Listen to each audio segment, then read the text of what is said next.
अगर आपको भी पूरा दिन थकान महसूस होता है, कुछ भी करने का मन नहीं कर रहा है, तो ये वीडियो में मैं आपको बताने वाला हूँ 7 रीजंस कि क्यों ये हो रहा है और उसके पोटेंशियल सॉल्यूशंस। मेरा नाम है डॉक्टर उमेश वाधवानी। वीडियो शुरू करें उससे पहले 3 सेकंड का मेरा इंट्रो आएगा। चैनल सब्सक्राइब करो, बेल आइकन दबाओ एंड याद रखो कि 26/11/2025 तक हमें 1 मिलियन सब्सक्राइबर्स चाहिए। यस, गोल बढ़ चुका है। चलो बात करते हैं टायर्डनेस, फटीग या वीकनेस के बारे में थ्रू आउट द डे। तो हर वीडियो की तरह पहले हम कारण जानेंगे और उसके बाद सोल्यूशन। तो सबसे पहला कारण ये है कि आपने सही से नींद नहीं ली है। यू विल नोटिस अगर आपका quality of sleep is poor तो दूसरे दिन आपको ग्रॉगी फील होगा, थकान फील होगी एंड बहुत ही वीक फील होगा। And I am telling you कि आपकी नींद को जितना तुम इंपॉर्टेंट समझो उससे 10 गुना ज़्यादा इंपॉर्टेंट है नींद इज़ द हिसाब किताब ऑफ योर डेली एक्टिविटीज़।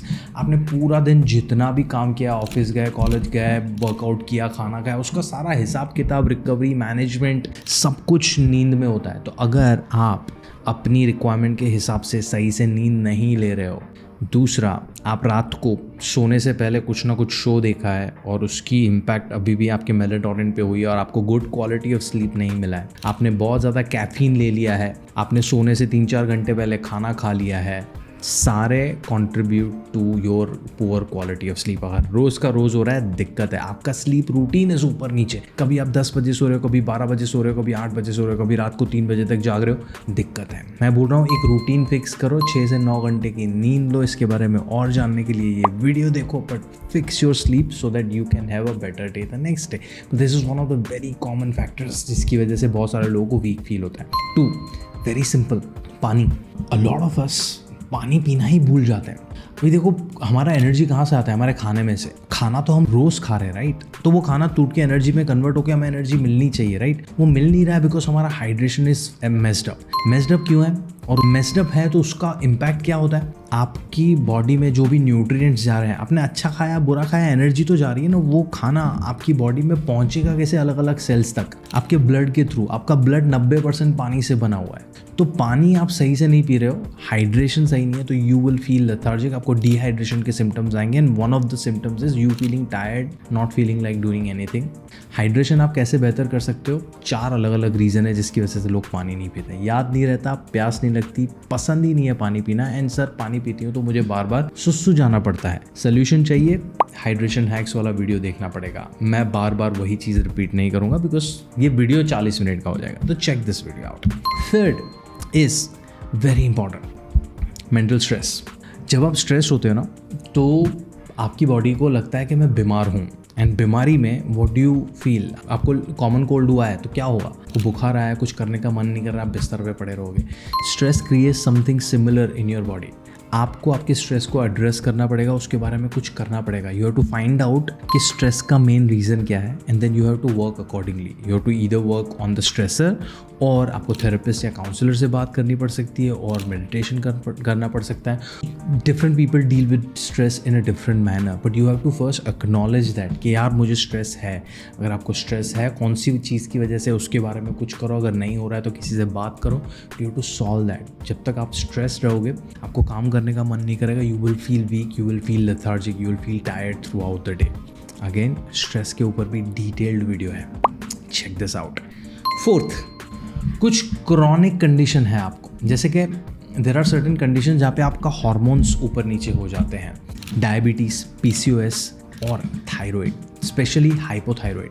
अगर आपकी बॉडी थायराइड हार्मोन सही से प्रोड्यूस नहीं कर रही है तो आपको लेथार्जी फील होगा, कुछ करने का मन नहीं करेगा। And you will be like, how do I find out? Simple, you have to consult a doctor और a nutritionist, get yourself diagnosed. Thyroid hormone is very important because हम जो खाना खा के उसमें जो एनर्जी है वो टूटेगा, यूटिलाइज होगा, ये पूरे प्रोसेस को मैनेज करने का काम है थायराइड हार्मोन का। तो वो अगर कम रह जाएगा तो you won't be able to function properly, आपको एनर्जी लैक करेगा। Similar things happen in diabetes and PCOS। आपको इंसुलिन रेजिस्टेंस है, आप सही से शुगर को मैनेज नहीं कर पा रहे हो, that can also give you sugar rushes and then crashes. तो आपको थोड़ी देर लगेगा कि मुझे अमेजिंग फील हो रहा है, मैं बहुत काम कर सकती हूँ, फिर देन वापस से क्रैश होगा and you will be like पूरा दिन कुछ नहीं करना। Think about it. 5वां, ओवर एक्सर्शन। आपने बहुत ज़्यादा वर्कआउट कर लिया, बहुत काम कर लिया, काम पे बर्नआउट हो रहा है और आप सही से रिकवरी नहीं ले रहे हो। Too much work, not enough recovery can also lead to feeling fatigue the next day. Work life balance fix करना पड़ेगा यहाँ पे हमें। It's logical. आई थिंक अभी तक मुझे ऐसा लग रहा है ये मैंने जितने भी पॉइंटर्स बताए उसमें ज़्यादातर पॉइंट्स आपको शायद पता भी होंगे। प्रॉब्लम क्या हो रहा है कि हम एक्नॉलेज ही नहीं कर रहे कि ये प्रॉब्लम है। आप जब तक एक्नॉलेज नहीं करोगे तो उसके बारे में आप कुछ कर नहीं पाओगे। Let's move on to the next point. Next is your overall diet. शुरुआत में मैं बता रहा था कि आपका एनर्जी कहाँ से आता है, हम खाना क्यों खाते हैं। जब भी मैं लोगों से पूछता हूँ आप खाना क्यों खाते हो तो बोलते हैं सर पेट भरने के लिए या भूख लगती है। तो यार खाने का रोल है, जैसे गाड़ी में पेट्रोल एनर्जी देता है, खाना आपकी बॉडी के लिए वो पेट्रोल है। आपको एनर्जी के लिए अच्छा बैलेंस्ड खाना खाना पड़ेगा। एंड बैलेंस खाना is very important because her component का रोल है। कार्ब्स आपको मेन एनर्जी देता है, प्रोटीन एंड फैट्स भी आपको एनर्जी देते हैं, पर प्रोटीन एंड फैट्स ये जो बाकी के जितने भी स्ट्रक्चर हैं उनके फंक्शन है, उनके लिए जो हार्मोन्स चाहिए, एंजाइम्स चाहिए, एंटीबॉडीज चाहिए, वो सारी चीज़ें इनमें से बनती हैं।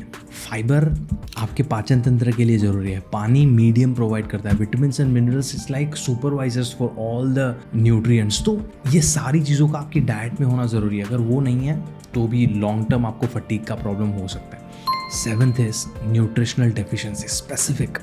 अब तक के प्रैक्टिस में हमने कॉमनली फाइंड आउट किया है कि vitamin D, vitamin B12, iron और मैग्नीशियम, इन चारों की अगर डिफिशिएंसी है तो आपको through out the day fatigue होगा, आपको टायर्डनेस फील होगा, कुछ करने का मन नहीं करेगा। तो पता कैसे चलेगा कि आपको ये सारी प्रॉब्लम है? इनमें से कौन से रीज़न की वजह से आपको फटीग फील हो रहा है? How do we find that out? Simple है, एक बार अपनी हेल्थ पे इन्वेस्ट करना शुरू करो। स्पेंड भी नहीं बोलूँगा, इन्वेस्ट करना शुरू करो। Book a consultation with me और my team. We will analyse your lifestyle, आपके ब्लड रिपोर्ट्स को एनालाइज करेंगे और आपकी हेल्थ के लिए जो सजेशंस चाहिए ना वो आपको पर्सनलाइज करके देंगे so that you can start working. एक बार चेंज ला के देखो एंड उसके बाद जो आपकी हेल्थ होने वाली है, आपकी जो लाइफ होने वाली है, it's going to be amazing. Because हमें ऐसा लगता है कि रोज़ थकान फील करना is a part of my life. No, it's not. आप उसको चेंज कर सकते हो। सोचो इसके बारे में, डिटेल्स डिस्क्रिप्शन में दी हैं। Book a call, start working on it. कुछ सवाल हो कमेंट्स में मुझसे पूछो। वीडियो अच्छा लगा हो तो मेक श्योर हमें 1 मिलियन पहुंचना है अगले साल तक, तो शेयर करो अपने व्हाट्सएप ग्रुप्स में। मैं आपको मिलता हूँ अगले वीडियो में। बट याद रखो, थकान को मिटाना, फटीग को मिटाना, it's not that complicated, simple.